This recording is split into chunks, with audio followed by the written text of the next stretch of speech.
There are nights that enter the record differently than others, nights that do not close when morning comes. March 13th, 1997 was one of those nights. Somewhere over the Sonoran Desert, something moved through the dark that thousands of people saw and that no one has fully explained since. This is observation, not explanation. This is Conspiracies After Dark.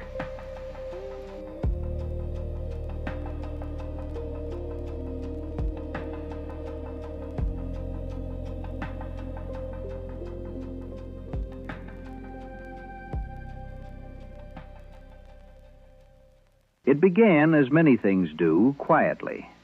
The early evening air over Arizona carried the particular stillness of a desert spring, dry and cool, the kind of sky that invites looking up. And people did look up. A truck driver outside Henderson, Nevada, was among the first to report something unusual crossing the sky. He described a massive formation of lights arranged in a distinct V shape, moving southward at a pace that seemed almost deliberate, almost patient, as if whatever carried those lights had no concern for being seen. It made no sound. That detail, repeated across hundreds of separate accounts, would become one of the defining characteristics of that night. No engine noise, no rotor wash, no sonic signature of any kind. Just the soft dark of an Arizona evening and lights arranged in a pattern witnesses struggled to describe in ordinary terms. Some compared the formation to a flying wing. Others said it resembled a boomerang stretched across the width of the sky. Several witnesses independently used the word enormous before they used any other word. One man in Prescott stepped outside and thought at first he was looking at a constellation he had never noticed before. Then the constellation began to move. From Prescott, the lights continued south. This is documented not by a single observer, but by dozens, spread across different towns, different roads, different vantage points, none of them in contact with each other in that moment. All of them reaching for the same inadequate language to describe the same thing passing overhead. By the time the formation reached the Phoenix metropolitan area, it had been observed for nearly an hour. Phoenix in 1997 was already one of the largest cities in the United States, a sprawling grid of neighborhoods and suburbs stretching across the desert floor. And on the night of March 13th, a significant portion of that city's population was outside watching the sky. Former Arizona Governor Fife Symington would later acknowledge that he had witnessed the event himself, describing something he could not account for through conventional explanations, though he made that admission years after initially deflecting public concern with a moment of theater that many witnesses found deeply unsatisfying.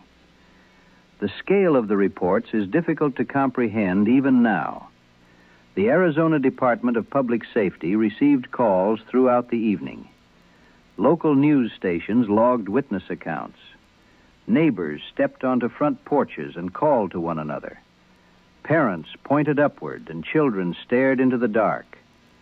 The lights were described as bright amber or white, depending on the account, held in a fixed geometric relationship to one another as they passed silently over neighborhoods, highways, and open desert beyond the city limits. A former airline pilot with decades of experience in the air said whatever he observed that night did not correspond to any aircraft he had ever encountered. A retired police officer described feeling not frightened but unsettled, the way a person feels when something does not fit any available category. Some researchers later estimated the formation might have stretched nearly a mile across. Others suggested it may have been even larger.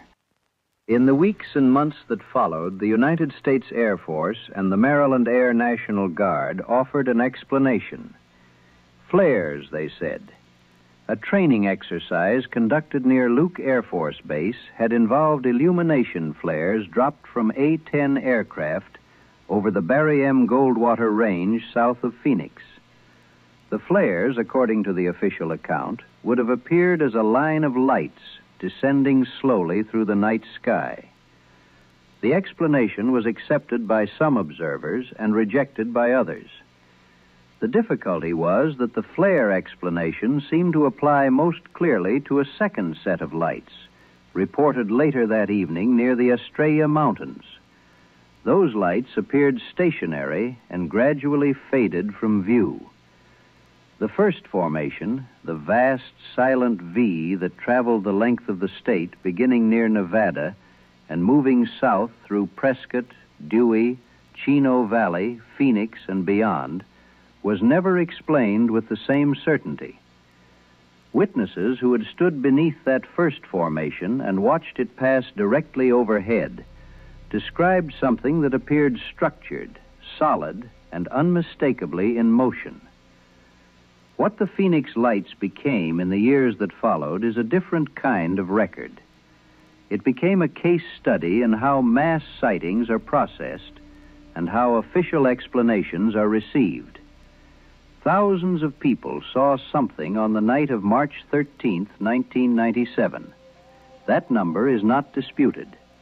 The question of what they saw remains open. The witnesses included airline pilots, military veterans, police officers, teachers, children, and retirees. They stood in different cities across hundreds of miles, people who did not know one another and who were not coordinating their accounts. Yet many described the same shape, the same silence, and the same slow movement across the sky. The lights left no physical trace and no publicly released instrument record that could settle the question. What remains instead are the testimonies, preserved in news archives, interviews, and family stories still told decades later about the night something passed silently over Arizona. History contains many events that arrive without explanation and remain that way. The Phoenix lights are one of them. Whatever crossed the desert sky that night passed without announcement and without conclusion, leaving behind only the memory of those who looked up and the quiet question that followed. This has been a recorded transmission.